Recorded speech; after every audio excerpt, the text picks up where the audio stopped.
दोस्तों इस वीडियो में हम बात करने वाले हैं आप किस तरह से अपने पीएफ अकाउंट में सही डेट ऑफ एग्जिट को अपडेट कर सकते हैं और सही डेट ऑफ एग्जिट रीजन को अपडेट कर सकते हैं। क्योंकि ना दोस्तों गलत डेट ऑफ एग्जिट और गलत डेट ऑफ एग्जिट रीजन से आपका पूरा पैसा फंस सकता है। और अगर दोस्तों आपने गलत डेट ऑफ एग्जिट या फिर गलत रीजन ऑफ एग्जिट अपडेट कर दिया है तो आप उसे कैसे सही कर पाएंगे, इस वीडियो में कंप्लीट प्रोसेस बताया गया है।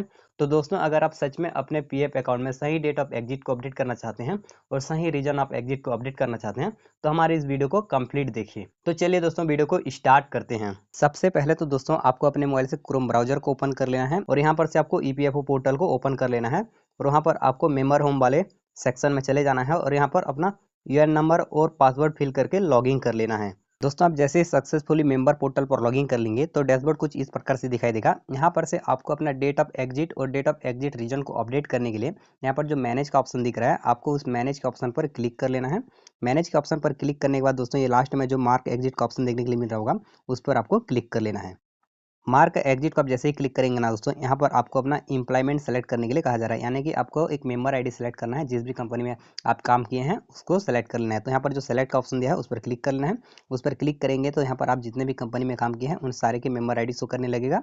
यहाँ पर आप जिस भी कंपनी में मार्क एग्जिट को अपडेट करना चाहते हैं उस कंपनी को यहाँ पर सेलेक्ट कर लीजिए। दोस्तों आप जैसे उस मेंबर आईडी को सेलेक्ट कर लेंगे तो यहाँ पर आपको मेंबर आईडी, कंपनी का नेम और लास्ट कंट्रीब्यूशन मंथ देखने के लिए मिल रहा होगा। दोस्तों तो ये है इंपॉर्टेंट पॉइंट। यहाँ पर जो लास्ट कंट्रीब्यूशन मंथ देखने के लिए मिल रहा है इसी लास्ट कंट्रीब्यूशन मंथ के थ्रू आप अपने पीएफ अकाउंट में मार्क एग्जिट को अपडेट कर सकते हैं। यहाँ पर जो लास्ट कंट्रीब्यूशन का मंथ रहता है वहाँ पर आप लास्ट कंट्रीब्यूशन का मंथ का 1 तारीख से लेकर 31 तारीख तक कोई भी डेट डाल सकते हैं। तो अगर आपको अपना डेट ऑफ एग्जिट याद है, यानी कि आपने जिस दिन कंपनी छोड़ा था वो डेट आपको याद है, तो आप वहाँ पर उस डेट को एंटर कर सकते हैं। और अगर आपको याद नहीं है तो आप अपने पासबुक वाले पोर्टल में जाके वहाँ पर जो भी अमाउंट उस मंथ में क्रेडिट हुआ है उस अमाउंट को कैलकुलेशन करके वो डेट को डाल सकते हैं।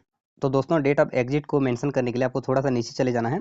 थोड़ा सा नीचे जाएंगे तो यहाँ पर आपको select date of exit EPF और reselect date of exit EPF का ऑप्शन देखने के लिए मिल रहा होगा। आपको यहाँ पर जो ऊपर में सेलेक्ट वाले ऑप्शन पर क्लिक कर लेना है। आप जैसे सेलेक्ट वाले ऑप्शन पर क्लिक करेंगे यहाँ पर देखिए please note you can select any date of last contribution month by the employer. यहाँ पर भी आपको नोट देखने के लिए मिल रहा है कि यहाँ पर से आप कोई भी डेट सेलेक्ट कर सकते हैं जिस भी मंथ में आपका एम्प्लॉयर लास्ट कंट्रीब्यूशन किया है। तो यहाँ पर आपको एक कैलेंडर शो करेगा उसी मंथ का जिस मंथ में आपका लास्ट कंट्रीब्यूशन हुआ रहता है। यहाँ पर आप 1 तारीख से लेकर 31 तारीख तक कोई भी डेट सेलेक्ट कर सकते हैं। तो चलिए जैसे यहाँ पर मेंबर ने 10 तारीख को कंपनी छोड़ा था तो यहाँ पर 10 तारीख को हम यहाँ पर सेलेक्ट कर लेंगे।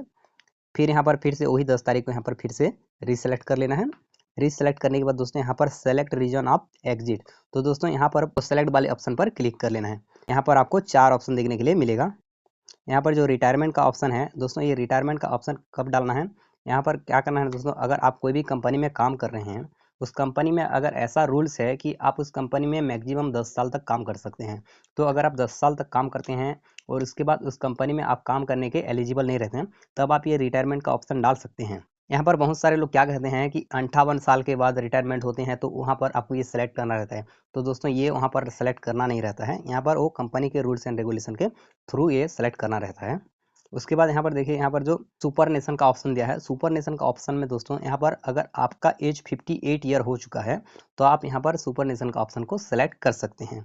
उसके बाद दोस्तों यहाँ पर आपको पर्सनल डिसेबिलिटी का ऑप्शन देखने के लिए मिल रहा होगा। पर्सनल डिसेबिलिटी का मतलब है अगर आप किसी भी कारणवश डिसेबल हो जाते हैं, यानी कि आपका कोई भी अंग काम नहीं करता है, आप काम करने के योग्य नहीं रहते हैं, तो उस कंडीशन में आपको ये ऑप्शन सेलेक्ट करना रहता है। लेकिन अगर आप ये ऑप्शन सेलेक्ट करते हैं तो आप जब कभी भी पीएफ का क्लेम करेंगे तब आपको वहाँ पर पर्सनल डिसेबिलिटी का सर्टिफिकेट, मेडिकल सर्टिफिकेट आपको अपलोड करने रहते हैं, तब जाके आपका पीएफ अमाउंट विड्रॉ होता है।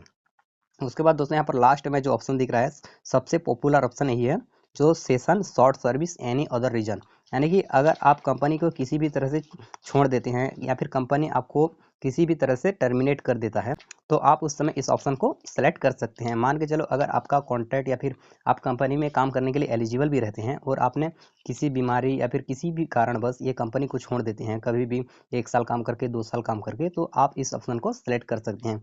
तो दोस्तों हम सजेस्ट करेंगे आप इसी ऑप्शन को सेलेक्ट कीजिए क्योंकि ये सबसे पॉपुलर है, ये हर एक रीजन में काम करता है। उसके बाद दोस्तों यहाँ पर जो डिक्लेरेशन का बॉक्स दिख रहा है में अपनी पहचान स्थापित करने के लिए तो यहाँ पर आपको टिक मार्क लगा लेना है। टिक मार्क लगाने के बाद दोस्तों यहाँ पर देखिए एंटर आधार बेस्ड ओटीपी के ऑप्शन पर यहाँ पर नीचे रिक्वेस्ट ओटीपी का ऑप्शन आ रहा होगा, आपको उस रिक्वेस्ट आधार ओटीपी के ऑप्शन पर क्लिक कर लेना है। उस पर आप जैसे ही क्लिक करेंगे यहाँ पर आपको अलर्ट देखने के लिए मिलेगा, यहाँ पर आपको यहाँ पर यस पर क्लिक कर लेना है। यस पर आप जैसे ही क्लिक करेंगे आपके आधार रजिस्टर्ड मोबाइल नंबर पर एक ओटीपी आ जाएगा, उस ओटीपी को यहाँ पर एंटर कर लेना है और उसके बाद यहाँ पर जो फिर से यहाँ पर एक डिक्लेरेशन बॉक्स दिया है I have read the below points carefully, उस पर भी टिक मार्क लगा लेना है। इस पर टिक मार्क लगाएंगे और उस पर ओटीपी को एंटर करेंगे। देन उसके बाद दोस्तों यहाँ पर नीचे में जो सबमिट का ऑप्शन दे रहा है उस पर क्लिक कर लेना है। उस पर आप जैसे ही क्लिक करेंगे यहाँ पर फिर से अलर्ट देखने के लिए मिलेगा, यहाँ पर आपको अपडेट वाले ऑप्शन पर क्लिक कर लेना है। आप जैसे ही अपडेट वाले ऑप्शन पर क्लिक करेंगे ना दोस्तों, थोड़ा सा लोडिंग लेने के बाद यहाँ पर आपका date of exit successfully update हो जाएगा। यहाँ पर आपको ओके पर क्लिक कर लेना है। उसके बाद दोस्तों यहाँ से आप अपना डेट ऑफ एग्जिट का जो हिस्ट्री है उसे आप यहाँ से चेक कर सकते हैं। यहाँ पर देखिए date of joining EPF, date of exit EPF, देखिए यहाँ पर डेट ऑफ ज्वाइनिंग ईपीएफ क्या है 2 मई 2023 है और डेट ऑफ एग्जिट ईपीएफ 10 अक्टूबर 2023 है। तो यहाँ पर आपका अपडेट हो जाएगा, तो यहाँ पर आपको डेट देखने के लिए मिल जाएगा। यहाँ पर सेम आपको डेट ऑफ ज्वाइनिंग ईपीएस और डेट ऑफ एग्जिट ईपीएस भी देखने के लिए मिलेगा। यहाँ पर जो रीजन है दोस्तों, ये रीजन यहाँ पर आपको देखने के लिए मिल जाएगा और लास्ट कंट्रीब्यूशन भी यहाँ पर आपको देखने के लिए मिल जाएगा। तो दोस्तों ये था एक कंप्लीट प्रोसेस पीएफ अकाउंट में डेट ऑफ एग्जिट को एंटर करने का और एग्जिट रीजन को अपडेट करने का। आई होप दोस्तों आप समझ गए होंगे। अगर दोस्तों आपको इससे रिलेटेड और भी कोई डाउट्स है तो आप हमें नीचे कमेंट कर सकते हैं। उम्मीद करते हैं दोस्तों वीडियो में दी गई जानकारी आपको पसंद आई होगी। वीडियो अगर पसंद आए तो वीडियो को एक लाइक कर देना और चैनल को सब्सक्राइब कर देना आगे इसी तरह के इन्फॉर्मेटिव वीडियो देखने के लिए।